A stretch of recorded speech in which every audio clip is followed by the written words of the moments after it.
Voilà, c'est avec les paroles de notre indicatif et la musique que nous venons d'entendre que nous voulons commencer notre culte ensemble et vous souhaiter la très cordiale bienvenue à ceux qui sont présents parmi nous. On l'a déjà fait, mais voilà, on le fait pour que ceux qui nous suivent à l'écran sachent que les cultes en présentiel ont recommencé et que nous sommes de plus en plus nombreux, cela nous réjouit. Et puis aussi de plus en plus nombreux pour ceux et celles qui suivent nos cultes sur la vidéo. Alors, probablement que plusieurs sont en vacances, sont peut-être maintenant à la terrasse ou à la piscine ou sur la plage et qu'ils ont pris peut-être avec leur ordinateur.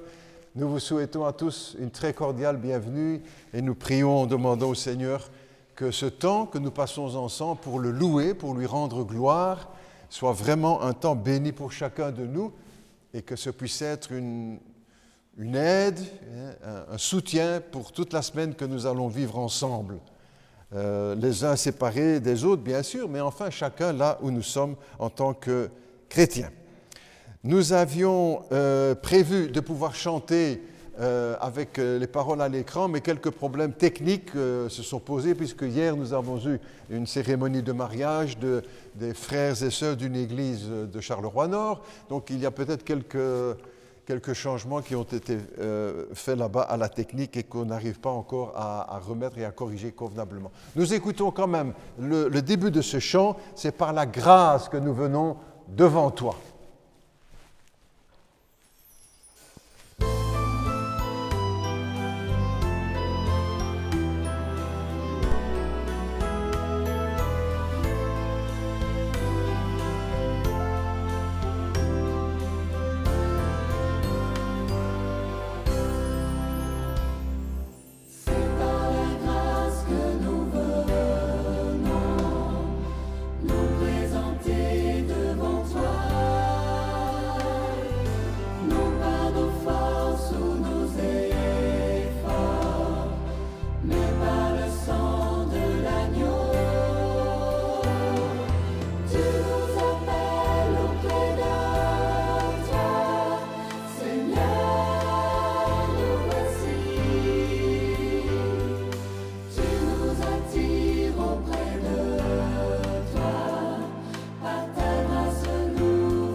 C'est par la grâce que nous venons devant Dieu. Nous savons que ce n'est pas au nom de nos mérites. Nous n'en avons pas. Nous n'en avons aucun. Et nous sommes reconnaissants au Seigneur qu'il nous accorde son pardon par grâce, par cadeau. Et que jamais nous ne le mériterons, ni pour ce que nous aurions fait avant, ni pour ce que nous pourrions faire après notre conversion ou notre salut. C'est par la grâce que nous nous approchons de Dieu. Et je vous propose la prière maintenant, si vous le voulez bien, et pour nos amis qui nous suivent sur l'écran aussi, nous vous invitons au recueillement. Inclinons-nous quelques instants dans la prière. Notre Dieu, notre Père, nous voulons te remercier à nouveau pour ce dimanche, le jour du Seigneur, le jour de la résurrection de notre Seigneur Jésus-Christ. Il y a maintenant 2000 ans, Père Céleste, c'est le Christ ressuscité que nous célébrons en nous laissant porter par l'Esprit Saint qui nous pousse à glorifier Jésus-Christ comme le Seigneur lui-même nous l'a enseigné.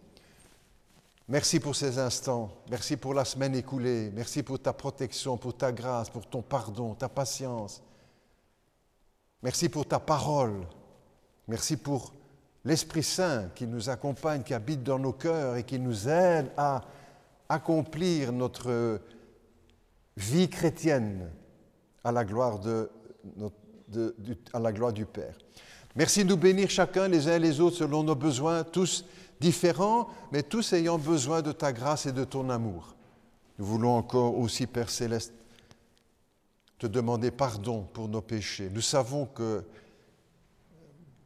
malgré ta grâce et malgré tous les bienfaits que tu nous accordes, nous transgressons tes commandements. Nous désobéissons à ta loi. Nous n'aimons pas notre prochain comme nous-mêmes et parfois le bien que nous pouvons faire, nous ne le faisons pas. Nous te demandons pardon, Seigneur, avec sincérité. Ce n'est pas une formule religieuse ou traditionnelle, c'est l'expression de notre cœur, avec toute la sincérité qui est dans notre cœur. Merci de bénir ces instants, ta parole qui sera prêchée, les chants que nous écouterons, que nous chanterons, et que tu bénisses chacun de nous, tous ceux qui sont à l'écoute par vidéo et tous ceux qui sont présents ici maintenant. Nous pensons aussi, sans oublier, nos frères et sœurs qui souffrent pour leur foi, qui sont persécutés, qui sont enfermés, qui sont emprisonnés, qui sont torturés, qui sont affamés pour certains, puisqu'on donne les secours alimentaires à certains, et pas aux chrétiens défavorisés dans cette distribution. Notre Dieu, nous pensons à eux, ne nous oublions pas. Dans ta grâce, libère-les, donne-leur la force de traverser cette épreuve. Et pour nous qui avons toute liberté, que nous puissions vivre toute cette liberté devant le Seigneur et pour sa gloire. Nous te prions tous ensemble au nom de Jésus, notre Seigneur. Amen. Je vous propose une lecture dans les Écritures, si vous le voulez bien. Et vous qui êtes aussi sur vos écrans, vous pouvez prendre le texte avec nous dans l'Évangile selon Jean. Évangile selon Jean au chapitre 3. Alors tous les experts savent tout de suite que Jean 3, c'est Jésus qui rencontre Nicodème ou Nicodème qui rencontre Jésus. Voilà, on me fait signe qu'on pourra voir les images ensuite à l'écran pour les chants. Parfait. Super, merci à l'équipe vidéo et sono. Bon, nous lisons Jean chapitre 3, et dès le début de ce texte de l'Écriture. Il y eut un homme des pharisiens nommé Nicodème, un chef des Juifs, qui vint, lui, auprès de Jésus de nuit. Et il lui dit, « Rabbi, maître, nous savons que tu es un docteur venu de Dieu, car personne ne peut faire ces miracles que tu fais si Dieu n'est avec lui. » Et Jésus lui répondit, en vérité, je te le dis, si un homme ne naît de nouveau ou d'en haut, il ne peut voir le royaume de Dieu. Mais Nicodème lui dit, comment cela peut-il se faire? Comment un homme peut-il naître quand il est vieux, Peut-il rentrer dans le sein de sa mère et naître?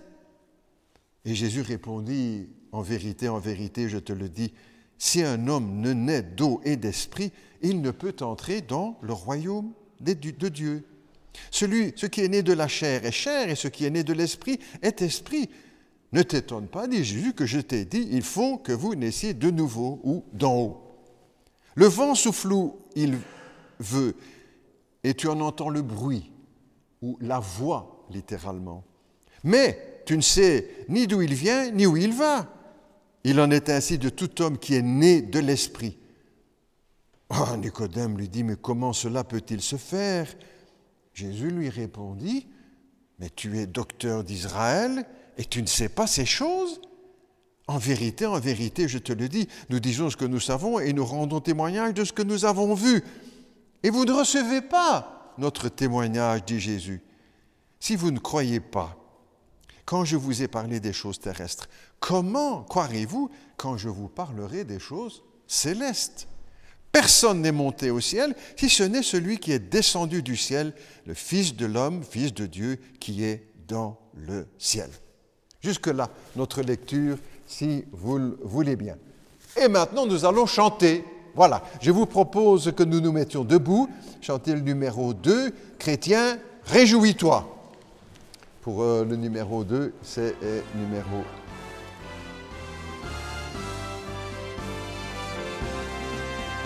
Réjouis-toi,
Quelle belle exhortation, n'est-ce pas? C'est un enseignement de la parole, c'est l'apôtre Paul, conduit par l'Esprit, qui nous invitait, entre autres, à nous réjouir en tout temps.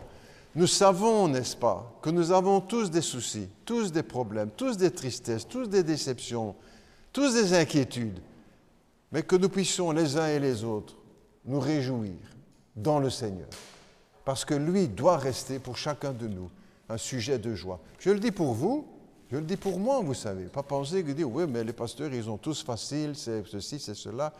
Pour chacun d'entre nous, merci bien que nous puissions nous réjouir dans le Seigneur. Avant de méditer la parole de Dieu, nous recueillons quelques instants dans la prière, si vous le voulez bien. Notre Dieu, en ouvrant ta parole, nous voulons te prier, te demander d'ouvrir aussi notre cœur, d'ouvrir notre intelligence aux choses de Dieu, à ce que Dieu veut nous dire, me dire. Merci de nous rendre attentifs et de laisser pour les uns et les autres, pour chacun d'entre nous, laisser nos soucis, nos inquiétudes sur le côté, pour être tout attentif, concentré sur Jésus, sur ce qu'il a dit, sur sa parole. Seigneur, que ce temps soit béni pour chacun de nous. Accorde-moi aussi ta grâce pour transmettre cette parole avec fidélité, simplicité, clarté, avec conviction, avec l'Esprit de Dieu et la grâce du Seigneur. C'est en son nom, Père Céleste, que nous te prions. Amen. Voilà, je vous propose encore maintenant une lecture, si vous le voulez, dans la Bible. Et vous aussi qui êtes là à la maison, vous pouvez chercher dans votre Bible, dans le livre des Actes maintenant. Donc juste après l'Évangile selon Jean. Livre des Actes. Les Actes des Apôtres. Donc ce que les apôtres ont fait là tout de suite, dès le début, les premiers pas de l'histoire de l'Église. Actes au chapitre 26, il s'agit d'une partie du témoignage de l'apôtre Paul. Donc on est avec Nicodème tout à l'heure, on est avec l'apôtre Paul maintenant, et il explique son cheminement dans la foi. On lit ensemble, vous le voulez bien. Actes au chapitre 26, et nous lirons à partir du verset 1er. Agrippa, c'était le roi de l'époque en Israël, Agrippa dit à Paul, il t'est permis de parler pour ta défense, puisqu'il était accusé en annonçant l'Évangile. Et Paul, ayant étendu la main, se justifiait en ces termes. Je m'estime heureux, roi Agrippa, d'avoir aujourd'hui à me justifier devant toi de toutes les choses dont je suis accusé par les Juifs.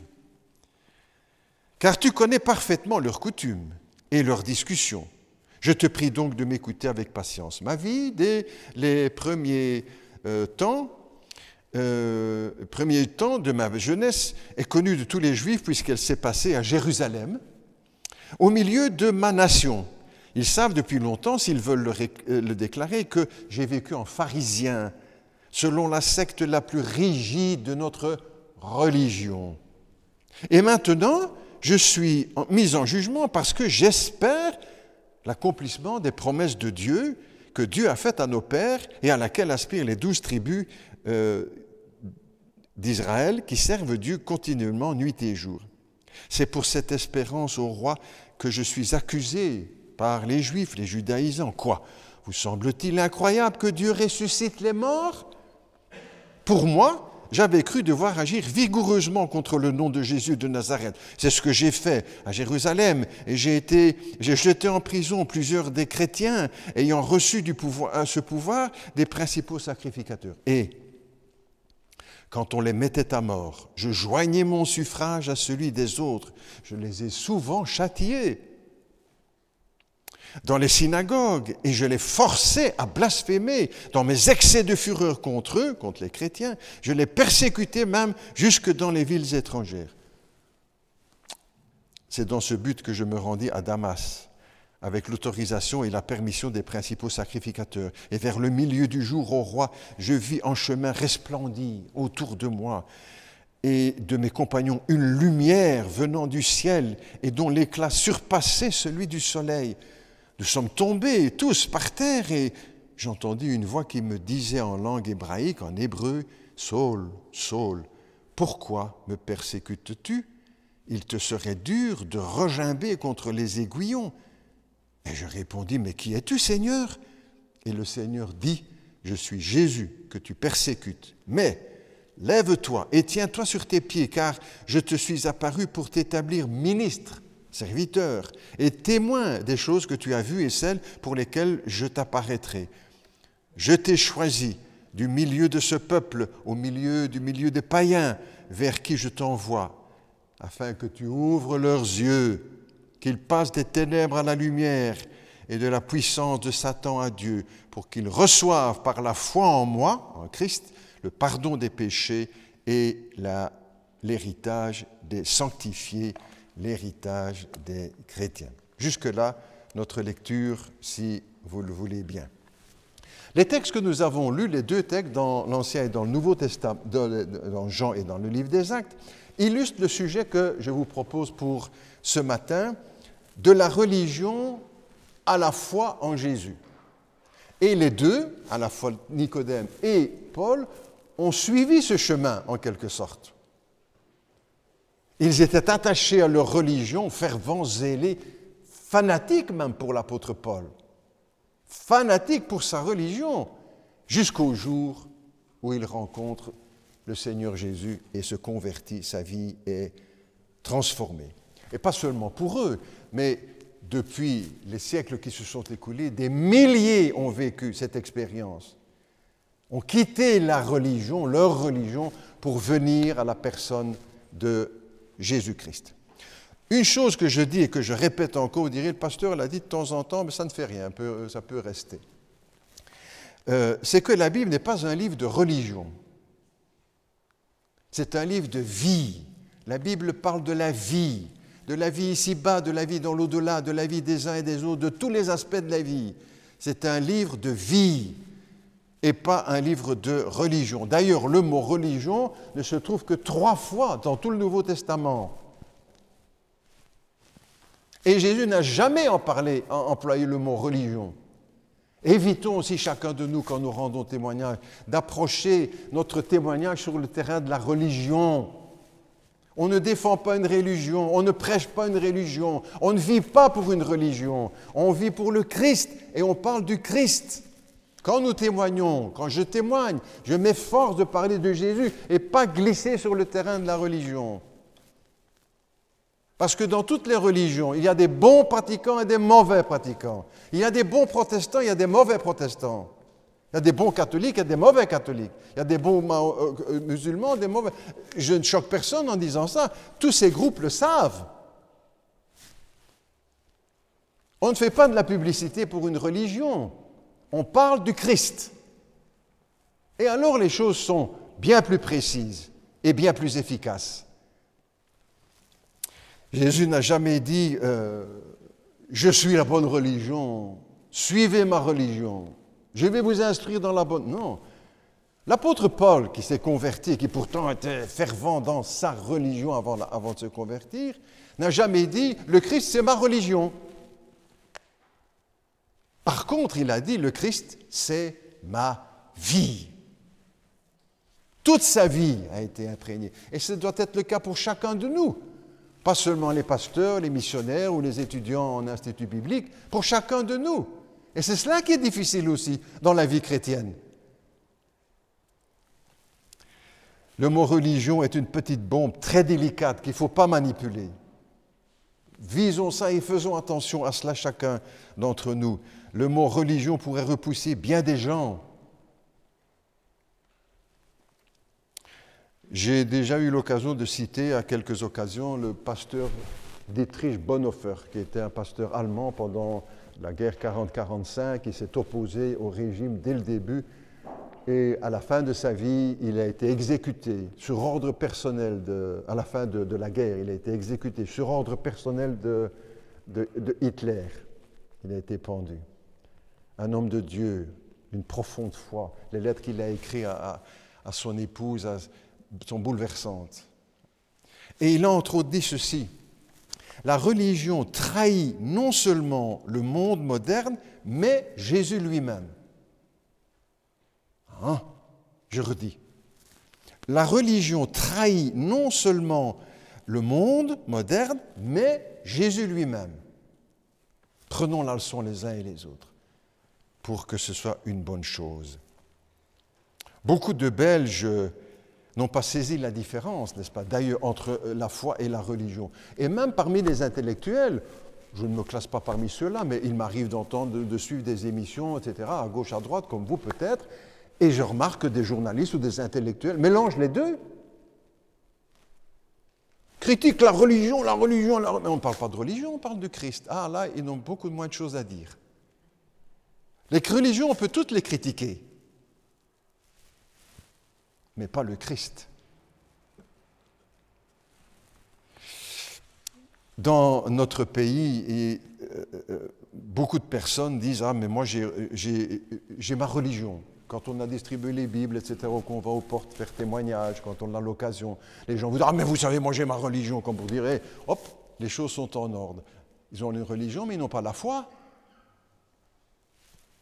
Ils ont une religion, mais ils vivent comme si Dieu n'existait pas.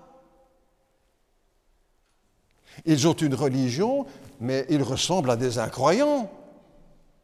Ils ont une religion, mais rien n'a changé dans leur vie. Certains pensent que cette question, d'ailleurs, de la foi n'est plus d'actualité. Moi, je ne le pense pas, hein, malgré la crise de foi que notre société est en train de vivre. Je vous donne juste quelques exemples, que ça reste quand même au cœur de beaucoup de personnes. Un soir, je suis à la maison, le soir je zappe assez souvent, ma femme m'en fait le reproche, mais bon, je suis peut-être sans doute pas le seul. Je zappe, hop, je tombe sur une émission, c'est le journaliste Philippe Bouvard qui est interviewé. Je ne sais plus par qui, j'oublie son nom, peu importe. Et le journaliste lui pose la question à Philippe Bouvard, est-ce qu'il y a quelque chose que vous regrettez ? Et Philippe Bouvard de répondre, oui, de ne pas avoir rencontré quelqu'un qui ait fait jaillir en moi l'étincelle de la foi. Le journaliste le reprend et pense qu'il rigole, qu'il blague, qu'il le taquine. Il dit, vraiment ? Vraiment, je le regrette. Qu'est-ce qu'il regrette ? Que la foi n'ait pas éclaté dans sa vie, qu'il n'ait pas rencontré quelqu'un. Donc, c'est bien au cœur de son expérience, de grand journaliste et tout ce qu'on veut. Hein? Derrière les moqueries, les sourires, etc., les blagues malsaines, on connaît, etc., hein? Il y avait cette question-là de la foi.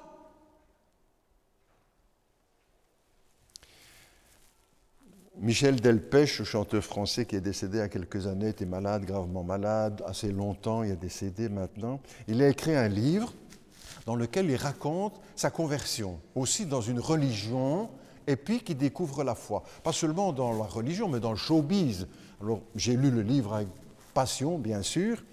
Il fait référence à Jésus, bien sûr, au sermon sur la montagne. Et il explique aussi les années qu'il a vécues dans la boue.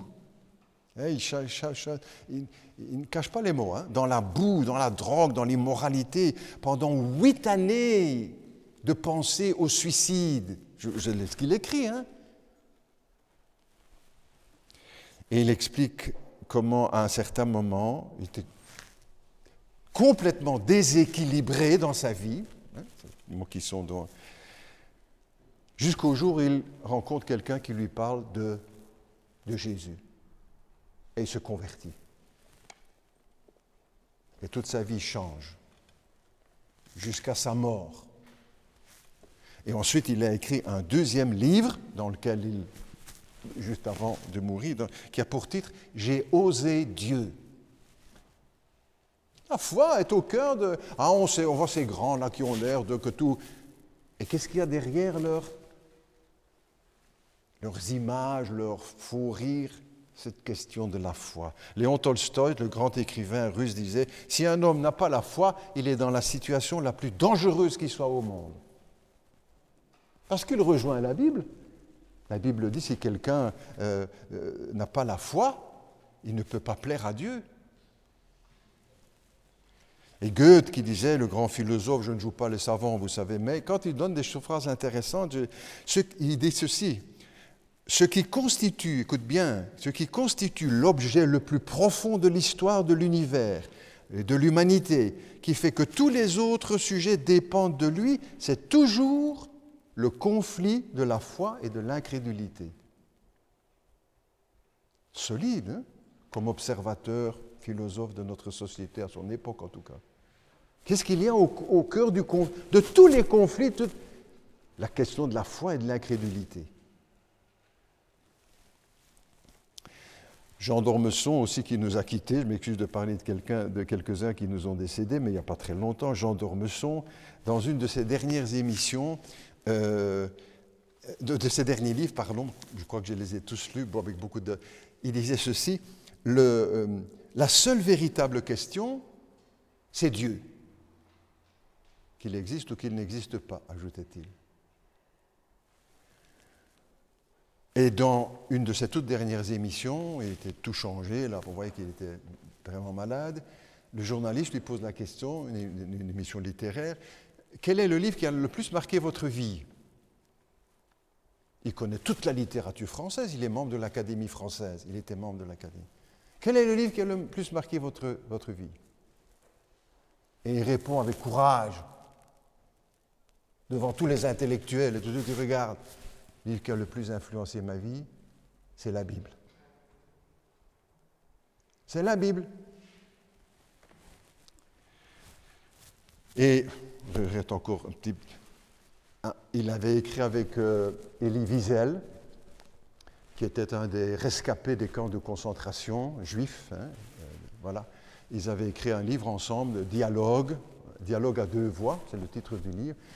Ils abordaient tous les sujets, la vie, l'amour, les femmes, les hommes, le ceci, la guerre, le blablabla. Vous savez quel est le sujet qui prend le plus de place dans le livre, dans leur dialogue? La foi. Dieu. Oui, la foi est encore au cœur de notre vie moderne, malgré tout ce qu'on peut entendre. Et cela ne doit pas nous décourager, ça doit justement nous encourager. Et moi aussi en tant que pasteur, parce que vous pourrez dire, on voit beaucoup de choses, on fait de la marche arrière, parfois même dans les églises, dans les milieux chrétiens. On ne doit pas, parce que derrière les apparences et les façades qu'on peut voir, à l'intérieur, il y a quand même des grandes questions qui concernent. Jésus a dit à beaucoup de personnes qui venaient à lui, ta foi t'a sauvé. Ta foi t'a sauvé. Aujourd'hui, nombreux sont ceux qui pensent qu'au temps du Christ, tout le monde croyait, n'est-ce pas, que Jésus avait bien facile de convertir tout le monde, parce que tout le monde était prêt à gober n'importe quoi. Là-bas, c'était le temps des ignorants, des gens qui n'étaient pas instruits, etc. Donc, archi faux. Ces gens n'étaient pas plus bêtes que nous, ou plus malins que nous, comme nous, n'est-ce pas? Jésus, il est dit, rapporté dans les Écritures que jamais il est dit que Jésus, si devant une personne, un soldat romain qui croyait, voilà. Mais ce qui l'a étonné surtout, on comprend, il connaissait tout, l'incrédulité. Il est dit, Jésus s'étonnait de leur incrédulité, dans Marc au chapitre 6. Dans Matthieu chapitre 17, Jésus dirait, génération incrédule. Ne croyons pas que ces gens étaient prêts à croire n'importe quoi, et quand il les a embobinés. Non. Même parmi le groupe des disciples, n'est-ce pas? Il dit, ils étaient tous convaincus. Ah non. Vous vous souvenez le cas bien précis de Thomas qui dit, moi je ne veux pas croire, des disciples qui avaient vu les miracles, ici, ça. Moi je ne crois rien, si je ne vois pas la marque des clous, etc., moi je ne crois pas. Ce n'étaient pas des gens prêts à avaler n'importe quoi, comme on peut penser aujourd'hui.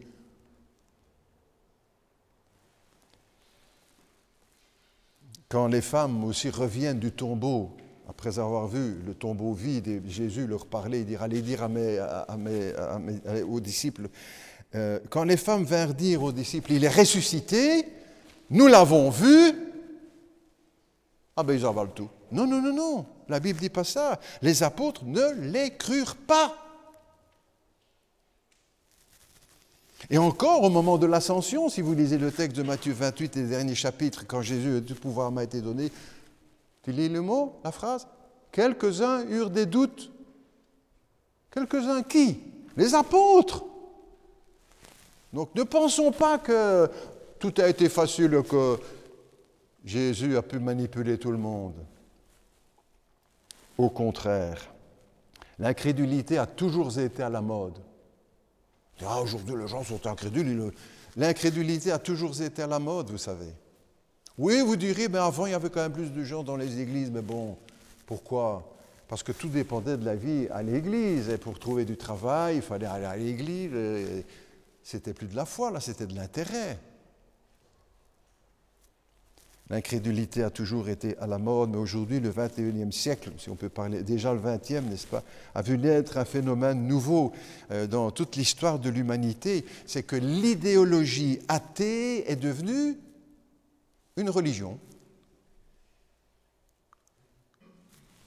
Elle est enseignée dans les écoles, dès les classes primaires jusqu'à l'université, et on est toujours mieux vu si on est incrédule que si on vient avec des idées de foi et de christianisme, etc. Dans le monde de la science aussi, n'est-ce pas? Ah oui, mais lui, là, c'est un chrétien, donc ses découvertes ou ses thèses sont douteuses. L'incrédulité a toujours été à la mode, mais c'est devenu maintenant une religion que parfois les États imposent, la religion athée. Le plus grand pays, le plus peuplé au monde, la Chine, est un pays athée, n'est-ce pas, avec une idéologie athée que le gouvernement essaie d'imposer à tous ses citoyens. L'incrédulité est devenue une idéologie politique, avec toutes les lois qui peuvent en découler. Et tout cela est en train de glisser sournoisement dans nos pays aussi, n'est-ce pas? Beaucoup de lois qui sont votées aujourd'hui par nos gouvernements sont des lois impies, athées, anti-chrétiennes. L'incrédulité est devenue, dans bien des pays, une religion d'État.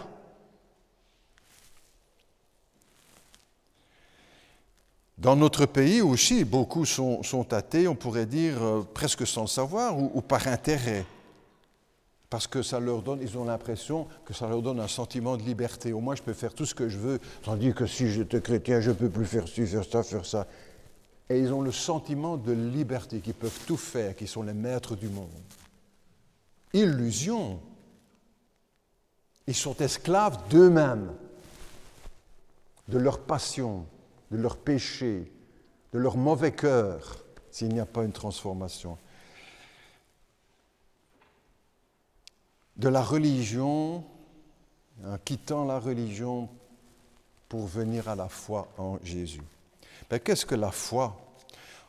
Il y a des dizaines de livres qui ont été écrits, des livres de théologie, voilà, etc., sur ce sujet. On ne va pas les étudier ou les développer. Quelques images maîtresses, quelques thèmes, idées maîtresses dans ce sujet. Beaucoup de textes dans la Bible d'ailleurs avec ce mot, sur la foi ou sur croire. C'est en croyant qu'on parvient au salut. Crois au Seigneur Jésus et tu seras sauvé. Ta foi t'a sauvé. Celui qui croit au Fils a la vie. Nous sommes sauvés par le moyen de par la grâce de Dieu, par le moyen de la foi. Sans la foi, il est impossible de plaire à Dieu, etc., etc. Beaucoup de textes, bien sûr, dans la Bible. Premièrement, première piste pour nous, la foi est tout d'abord synonyme de confiance. Avoir la foi en Jésus, c'est avoir confiance en Jésus. Dites, ben nous, pasteurs, on est à l'église, on a tous confiance. Pose-toi quand même la question.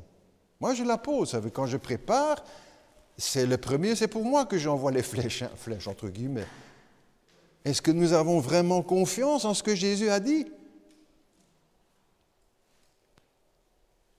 Ça vaut la peine de s'interroger. La foi est synonyme de confiance. Avoir la foi, c'est avoir confiance. Quand les disciples sont avec le Seigneur, la tempête se lève sur le lac de Galilée, ils ont peur, et ils viennent près de Jésus, leur dit, mais où est votre foi? Qu'est-ce qu'il veut dire? Où est votre confiance? Je suis là près de vous, dans la barque avec vous. Où est votre confiance? Vous avez vu guérir les malades, vous avez vu changer l'eau en vin, vous avez vu... Et là, maintenant, vous paniquez parce qu'il y a un peu de vent, un peu de vague. Où est votre confiance? Est-ce que Jésus ne nous pose pas la question? Je me laisse poser la question. Où est ta confiance, Philippe?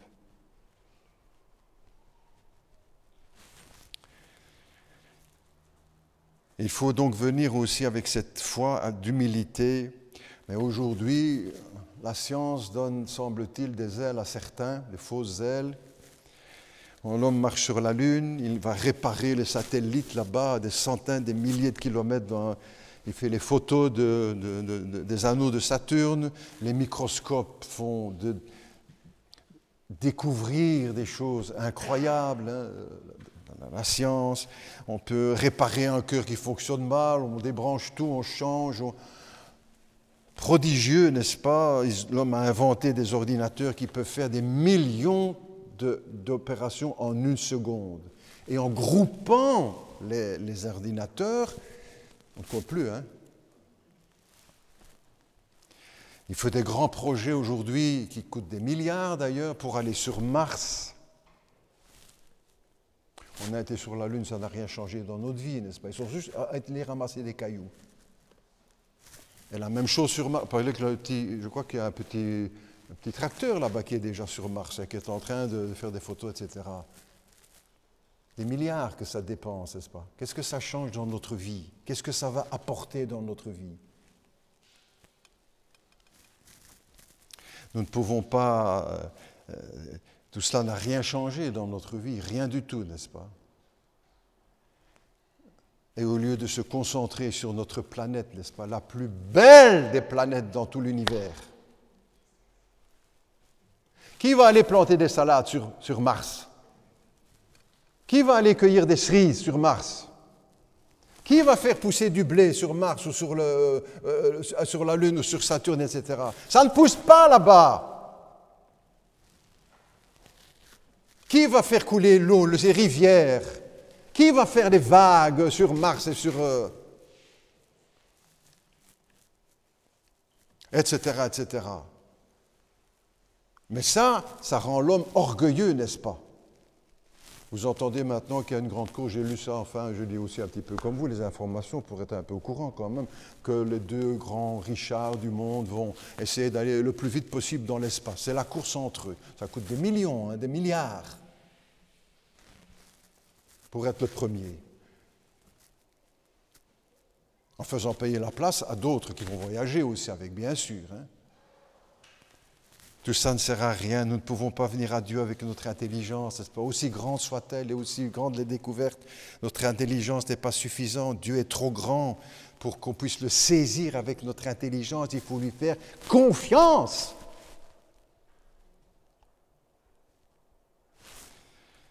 Nous pouvons comprendre qu'en partie, mais jamais tout entièrement, n'est-ce pas? Avoir la foi signifie s'abandonner, capituler, faire confiance. Parce que Jésus en connaît beaucoup plus que nous.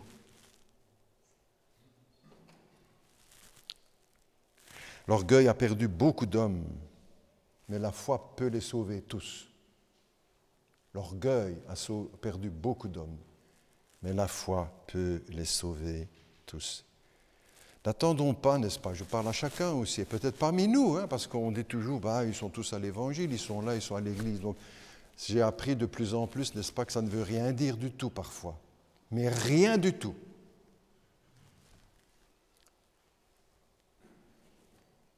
Posons-nous la question de savoir si vraiment nous avons fait confiance à Jésus-Christ. Et n'attendons pas d'être sur notre lit de mort comme beaucoup le pensent. Là, j'arrangerai tout au dernier moment, il sera encore temps, mais avant tout ça, je vais bien profiter de la vie. Pour eux, profiter de la vie, c'est vivre sans Dieu. Rien compris, Alors sur mon lit de mort, ça sera encore temps. Mais souvent, c'est trop tard.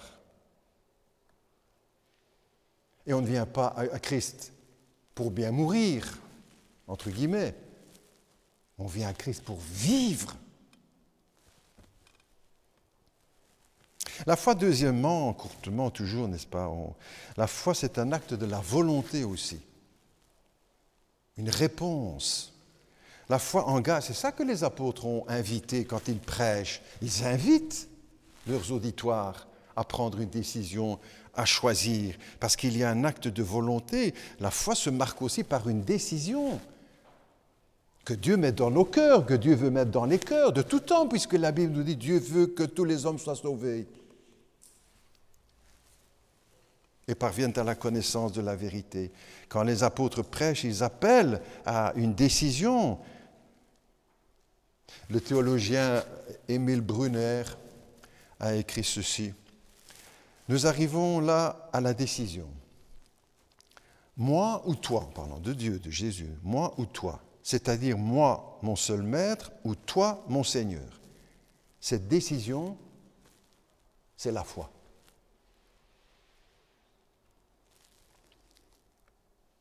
Alors, parfois, on entend certains qui disent « Ah, mais moi, vous savez, j'ai toujours cru, j'ai toujours eu la foi. » C'est souvent les personnes qui n'ont pas la foi.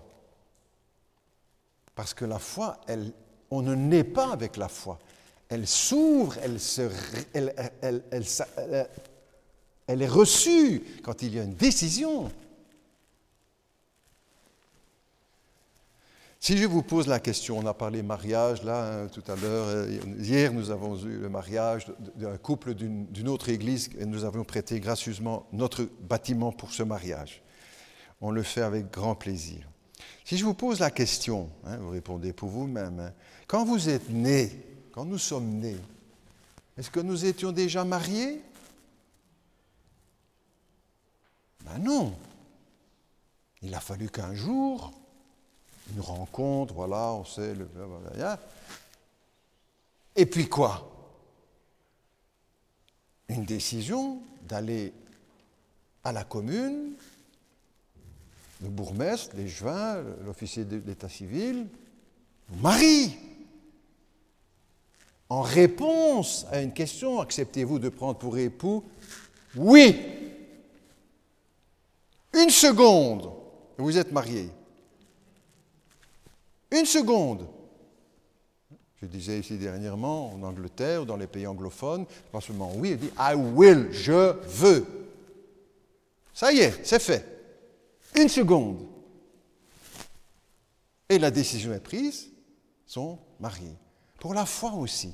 Les choses peuvent se passer en une seconde. Il y a un temps de préparation, de maturation, je veux bien. Comme les jeunes qui se marient, à part les émissions mariées en un clin d'œil, là, au premier... Mon Dieu, il y a des catastrophes. Soit, il y a un temps de préparation. On se connaît, on apprend à se connaître, fiancé, etc. Puis, une décision. Et parfois, quand elles traînent, les dames disent, mais quand est-ce que tu vas m'épouser? Ah, ben on est déjà ensemble, c'est bien comme ça.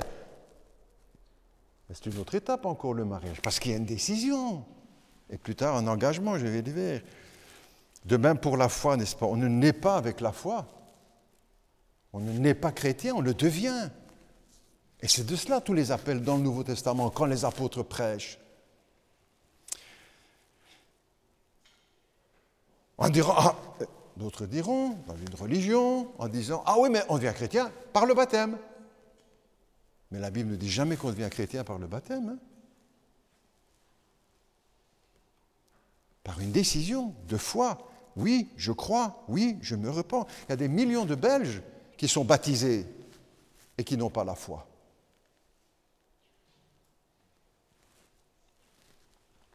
Troisièmement, la foi concerne aussi l'intelligence, la raison, j'ai un peu évoqué. Quelqu'un pourrait dire, la foi, c'est l'illumination de la raison. La foi, c'est l'illumination de la raison. La foi réfléchit.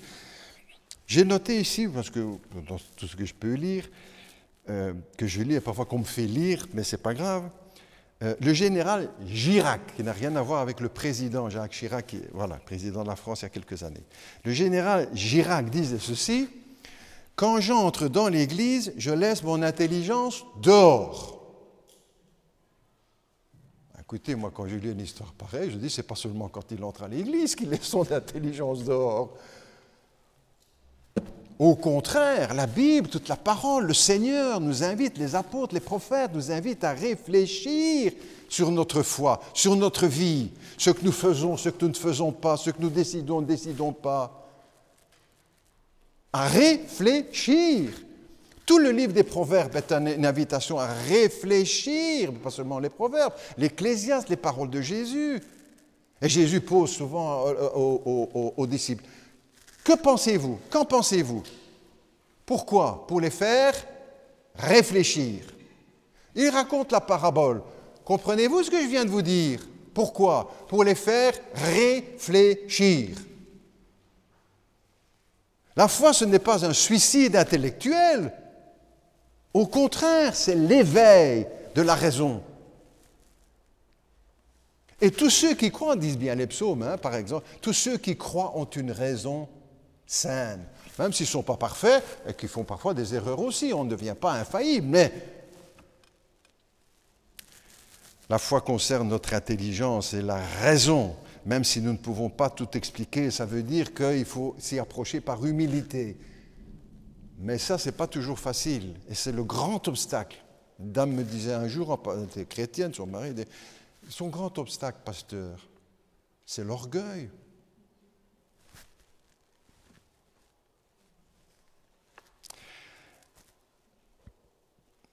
J'aime bien Blaise Pascal, vous le savez bien, j'arrive au bout là tout doucement. Il disait ceci, l'homme qu'on a appelé le génie français. Voilà, Blaise Pascal, grand homme de science et homme de foi. Si vous voulez un beau livre de référence, vous lisez Les Pensées de Pascal. C'est magnifique. Et il n'y a pas besoin de lire 150 pages, je vous dis, ah, il a voulu lire ça. Non, c'est toutes des petites phrases, n'est-ce pas, des aiguillons, comme on dit. Voilà. Il disait ceci, il est une multitude de choses qui dépassent la raison, et elle n'est que faible si elle ne le reconnaît pas. Celui qui prétend, je vais tout expliquer par ma raison, il n'a rien compris. Quatrièmement, la foi, c'est aussi un engagement. Comme pour le mariage, j'ai pris cet exemple-là tout à l'heure. En une seconde, vous dites oui, voilà, hop, c'est fait. Mais ce n'est pas fini. C'est un engagement, ce mot.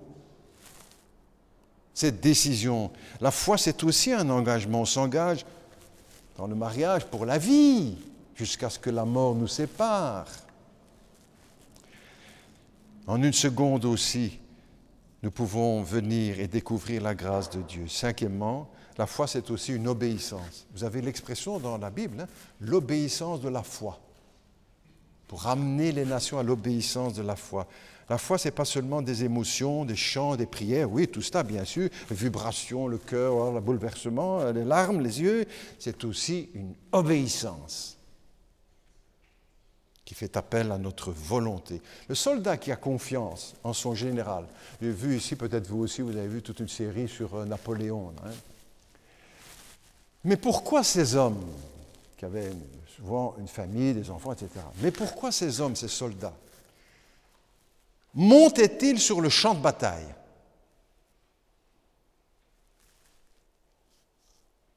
Parce qu'ils avaient confiance en leur général, peut-être mal placé, sûrement mal placé. Il y en a des millions qui sont restés sur le champ de bataille. Pourquoi montaient-ils? Parce qu'ils avaient confiance, ou se forçaient à avoir confiance, peu importe. Ils le suivaient, ils obéissaient à... Première obéissance, c'est la repentance. C'est ce que Jésus a dit. Avant le sermon sur la montagne, on dit premier sermon, la prédication. Avant ça, Jésus a dit, autour du lac des Galiléens, sa première prédication, repentez-vous car le royaume de Dieu est proche. C'est la première obéissance, reconnaître mes péchés, mes torts. Pasteur, on est tous dans l'église, on connaît tous ça. Ça vaut la peine de se poser quand même la question. Et puis pour ceux qui nous regardent aussi, peut-être qui sont loin encore de la foi, ou les jeunes, ou les moins jeunes, est-ce que nous sommes venus à la repentance, c'est première obéissance. Jésus n'a pas dit « je vous conseille de vous repentir » ou « je vous encourage ». Ce serait une bonne idée de vous. Non, Jésus a dit un impératif. Repentez-vous. Reconnaissez vos péchés, vos torts, vos offenses à Dieu. C'est la première étape, oui. Se convertir. Deuxièmement, Jésus a dit, venez à moi. Il n'a jamais dit, venez à la religion protestante, catholique, machin. Venez à moi. Est-ce que nous sommes venus à Jésus? Dire, je viens déjà dans une église protestante, c'est pas mal. Ça ne veut parfois rien dire du tout. Venez à Jésus, venez à moi. Est-ce que nous l'avons reçu dans notre cœur? pour être sauvé. C'est fait? Vous êtes sûr? Je suis sûr? Parfait, on continue, on ne lâche pas prise. Si vous ne l'avez pas fait encore, c'est le moment de le faire maintenant. On prie ensemble, si vous le voulez. Notre Dieu, notre Père, c'est ta parole qui vient, c'est ton Esprit Saint qui porte la parole de Dieu dans nos cœurs. La parole prêchée. La foi vient de ce qu'on entend et ce qu'on entend vient de la parole du Christ, de la prédication du Christ. Et tu as choisi ce moyen de la folie, c'est l'expression biblique, la folie de la prédication, pour nous convaincre et nous amener à la foi à Jésus. Peut-être qu'il y en a parmi nous, Seigneur, toi tu les connais, qui sont attachés à leur religion et qui ne connaissent pas le Christ. Qui suivent leur religion, mais qui ne suivent pas le Christ. Seigneur, nous prions pour que tu fasses la lumière dans les cœurs, dans nos cœurs, dans mon cœur aussi, pour confirmer la foi si elle y est, ou pour la faire naître dans notre cœur, nous amener à la repentance, à reconnaître nos fautes, à nous convertir, à changer de vie, en suivant maintenant ce que le Christ a dit et en le recevant par la foi dans notre cœur. Voici, je me tiens à la porte et je frappe, dit Jésus. Si quelqu'un entend ma voix, ce n'est pas la porte de notre cuisine ou de notre salle de bain, on a bien compris, la porte de notre cœur. Et entend ma voix et ouvre, j'entrerai. Celui qui a le Fils, il a la vie, dit la Bible. Celui qui n'a pas le Fils de Dieu n'a pas la vie. Seigneur, fais ton œuvre dans nos cœurs. Peut-être quelqu'un qui doit dire ce matin, avec ses paroles ou d'autres, peu importe, mais qui, intérieurement, pas besoin d'entendre, ça trouve. Mon Dieu, je m'approche de toi ce matin, à petits pas. Je te demande pardon pour ce que j'ai fait de mal. Je sais que je n'ai pas toujours fait le bien. Même si je n'ai pas fait beaucoup de mal, j'ai quand même fait le mal. Je te demande pardon. Des choses, même pour certaines, dont j'ai honte et dont je voudrais que personne ne sache jamais. Ni mon frère, ni ma soeur, ni mon père, ni ma mère, ni mes enfants, ni le pasteur, ni personne.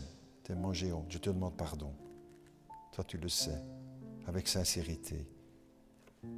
Je reconnais mon péché. Je crois que Jésus est mort à la croix pour mes péchés, qu'il a payé le prix de mes fautes, pour que je n'ai jamais à payer un seul de mes péchés. Je ne le saurai jamais. Je crois en sa mort à ma place à la croix de Golgotha. Je crois en sa résurrection, au miracle de la résurrection. Et je l'accueille aujourd'hui dans ma vie, dans mon cœur. Et à partir de ce jour, je veux vivre avec lui et pour lui. Je m'y engage avec sa grâce. Père Céleste, fais ton œuvre dans les cœurs. Confirme dans les cœurs ce que tu as fait, et puis d'un autre côté, attire celui ou celle qui n'est pas encore venu.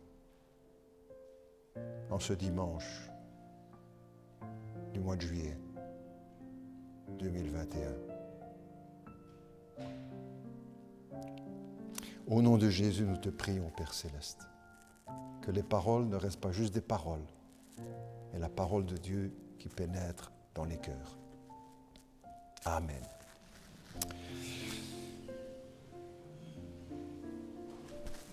Nous allons chanter ensemble, si vous le voulez bien, et je vous propose, allons auprès de Dieu.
Allons auprès de Dieu. Ben, c'est ce que nous faisons aussi au travers de ce repas que nous partageons. Nous ne nous approchons pas d'une tradition, d'une culture religieuse. Nous nous approchons du Christ, représenté par ces symboles. Le pain, le corps du Christ, le vin, le sang de Jésus-Christ. Nous approchons de lui par la foi et nous lui faisons confiance. Comme ces belles paroles de ce cantique, n'est-ce pas, de ce chant, tellement simple, tellement clair, précis. Approchons-nous avec assurance, avec confiance. C'est lui qui nous donne la vie, c'est lui qui pardonne nos péchés. Nous allons vous inviter, à vous qui êtes là chez vous, qui suivez le culte par vidéo, nous vous invitons aussi à prendre ce repas là, avec quelques-uns peut-être autour de vous, ou tout seul dans votre maison, votre appartement, ou que sais-je, de prendre aussi ce pain et ce vin. Les circonstances sont particulières et nous ne sentons pas le droit de dire « vous ne pouvez pas, c'est interdit ». Vous aimez Dieu, vous avez accueilli le Seigneur Jésus dans votre cœur, il est votre sauveur, vous croyez en sa mort, pour vos péchés, en sa résurrection. Là où vous êtes, vous participez avec nous et c'est sur ces images que nous nous séparons. Ici sur place, nous continuons notre culte en priant, si vous le voulez bien. Notre Dieu, notre Père, nous te remercions pour l'Évangile, pour la bonne nouvelle de l'Évangile de Jésus-Christ, mort et ressuscité, Fils de Dieu, manifesté en chair, Dieu de gloire descendu sur cette terre, venu d'en haut, comme Jésus l'a dit. Confiance? Oui. Venu d'en haut, et dont la parole est au-dessus de tout ce qui a jamais été dit sur cette terre. Merci pour le pain que nous partageons, qui nous rappelle le corps de Jésus qui a été crucifié, que Dieu s'est incarné. Merci pour le vin que nous buvons, qui nous rappelle le sang du sacrifice, sans lequel il n'y a pas de pardon. Sans effusion de sang, nous dit la parole, il n'y a pas de pardon. Et pas le sang d'une de nos blessures, par-ci, par-là, le sang du Fils de Dieu. Parfait. Nous le prenons avec reconnaissance, parce que nous savons que c'est par la grâce que nous sommes sauvés. Par la foi, que cela ne vient pas de nous, c'est un don de Dieu. Nous ne pourrons jamais payer un seul de nos péchés, c'est un cadeau gratuit, comme dit la Bible. Nous sommes gratuitement justifiés par sa grâce. Bénis notre communion, Père Céleste, en ces instants. Au nom de Jésus, nous te le demandons. Amen. Amen. Je demanderai aux anciens s'ils veulent bien venir pour le service. Je demanderai aussi à Léo s'il veut bien nous accompagner. Je demanderai aussi à